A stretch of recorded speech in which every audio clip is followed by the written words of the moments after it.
Pinag-snorkeling ko nga yung Indian family ko guys at ayaw na nga nilang umahon at gustong-gusto nga nila ang experience na ito dahil first time nga nila.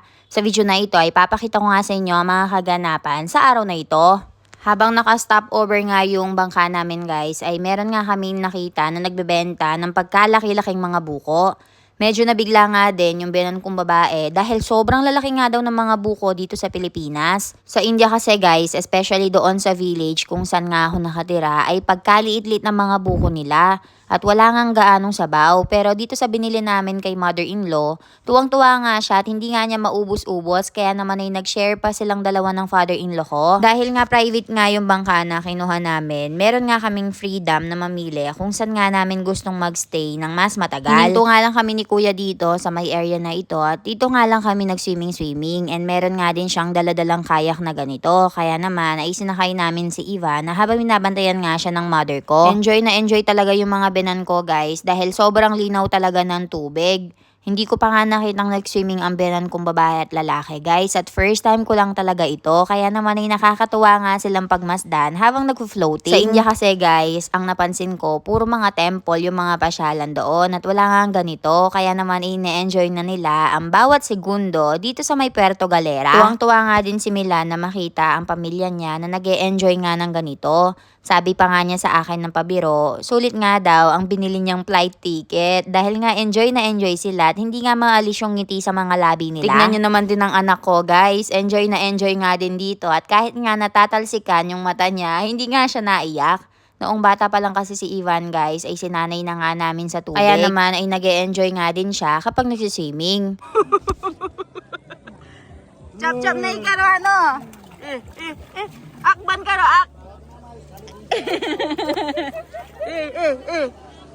Enjoy na enjoy. Ivan! Ivan! Come here, Ivan! Aye, Captain! Aye, Captain! Here! Aye, Captain! Yay! Niloloko nga din namin si Jano dito guys dahil mag-isa nga lang siya dito at napaka-lonely niya. Sayang nga lang daw at wala yung asawa niya na si Het Kumar. Kung nandito nga daw yon ay mas lalo siyang mag-e-enjoy. Mas lalo pa nga namin siyang ininggit. At ang sabi niya nga sa amin, next time daw ay babalik daw kami ng Pilipinas at kaming 4 lang. Hindi daw isasama yung mga binan ko para mas lalo kami mag-enjoy at walang KJ. Alam niyo naman guys na hindi nga sila nakain ng onion at garlic at hindi rin nainom. Kaya naman hindi kami masyado makapag-enjoy dahil nga inaalala namin sila. Mas maganda din sana kung kumuha nga kami ng trip na merong pagkain. Kaya naman ay medyo nagutom yung mga binan ko dito kasi syempre pagod sila sa kaka-swimming, 'di ba? Tapos wala nga makain. Kaya naman kapag may nagbebenta talaga, kagaya na lamang ng mga turon at mga buko-buko, ay bumibili talaga ako para kahit papaano ay meron ngang laman yung tiyan nila.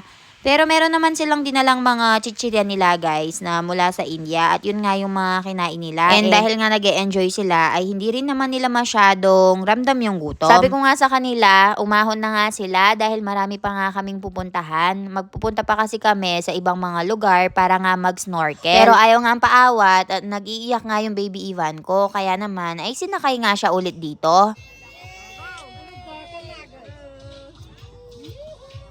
Kayakers! Kayakers! Ajo, mami, merita dance ka na, Jojo?